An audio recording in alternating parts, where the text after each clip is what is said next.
Hi Ben, hi Elsie. Commiserations really. You were desperate to score a try out there, weren't you? Oh, absolutely. They're desperate to score many a try, but it wasn't to be. When you get a scoreline put on you like that, they probably haven't turned up ready to play. That's a lesson for the girls or the group. So we don't accept that sort of scoreline in our group anymore. They understand that, and this wasn't our standard and expectation going forward. But one thing that it has been a successful campaign. They've won two World Cup games which they've never won before, and they've played in a semi-final, and they've changed the face of their country and the women's pathway for the rest of their lives. That's the next thing I was going to ask you about. The reaction back home has been good to the previous wins. What about the size of this defeat though, and disappointment? Yeah, as I mentioned, the size of the defeat and the scoreline is not acceptable. We've spoken about that already, but they should hold their heads up high of what they've produced in this tournament. First PNG Orchids team to ever play in a World Cup semi-final, and that's standard set now. So that's the expectation going forward to 2025. So they're only going to get bigger and better from here as long as they get some pathways put inside their nation, and then other little things aside from that. But I think going forward, this is going to create a big PNG Orchids following going forward. Elsie, what's it been like for you, the journey through the competition to get this far to the World Cup semi-final? Yeah, like you said, it's been quite a journey for us. Not winning a game in the past World Cup and coming into this tournament with a 0 win. For us is to get 2 wins, and then I think it's good for us. We're only going to build from there. Could you sense that the crowd tonight were desperate for you to score, because of the size of the Australian squad, that they were really willing you on the longer the game went on, and you had a couple of chances, didn't you? Yeah, look,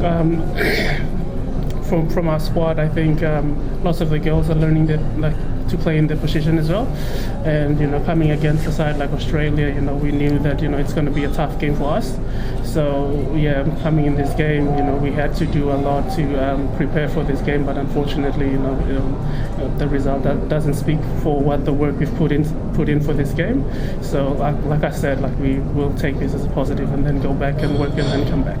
Ben, in the men's game, one of the things the other countries did to close the gap is more players played in Australia, and I guess also over here in England the competition reached a better level. Is it the same way to close the gap in the women's game, or are there other ways to do it? Oh, there's other ways to do it. There's multiple ways to do it, I think, in the female game. So I think they need to get some pathways going inside PNG itself, and then they need to get on probably a state level, and that's maybe a PNG Hunters female version into the QRLW, and I think what you'll see is multiple PNG players probably come out of this and go into NRLW pathway at some point as well. So that's only going to make it better for the PNG Orchids pathway, but I think they've got to get some pathways in order in their nation first and foremost, and I know there's been conversations around that. What there have been some players at the North Queensland next season? Say again? What about some players at North Queensland next season? Possibly, yeah. Absolutely. Whether they know it or not, they've been on trial for the last 5 weeks. So I've been watching quite closely. Obviously got ties with North Queensland, so I'm pretty confident you'll probably see a couple of PNG females come out of that, as long as they want to come to North Queensland at some point. So. Because there's quite a few players that are consistently impressive. Absolutely. So the thing is with PNG players too, it'd be an easy transition from going from PNG climate to North Queensland climate, all that sort of thing. That's not necessarily not to say there won't be any girls from the southeast corner of Queensland that come up as well. So you will see girls out of this World Cup squad go into the NRLW next season, I have no doubt. Elsie, speaking of the NRLW, you came up against some of your teammates tonight. Did you enjoy that challenge? Yeah, of course. It's always exciting to play against your teammates, and obviously that was it for me as well. And it's good to play against them. But it's always good to play against your teammates. What did Kezzy say to you at the end? Oh, she's just been Kezzy, coming around and try to lift your spirits. She's always a positive person, and she's trying to spread that positivity. So she just came to told me to just hold my heads up. Elsie, did you do a jersey swap with anyone? Yeah, I did a jersey swap with Fui, but I think the jersey is too small for me to wear. We'll have to find someone else's for you. And can I ask you, what is your future with the PNG Orchids? Will you be staying around for the foreseeable? So my contract runs out pretty much tonight. So do I want to stay on? Absolutely, but where that goes, that's up to the board and what goes forward. So I've thoroughly enjoyed it. This probably role I've had is probably the most challenging coaching role I've had to date from my short career.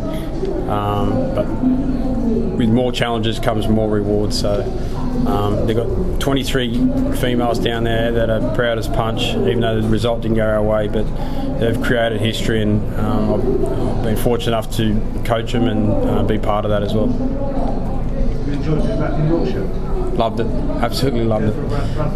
Yeah. So they didn't have to ask me twice to come back to England. Obviously, I've got very, very fond memories of this country, and especially in Yorkshire. So I was on the plane. I was the first one on the plane.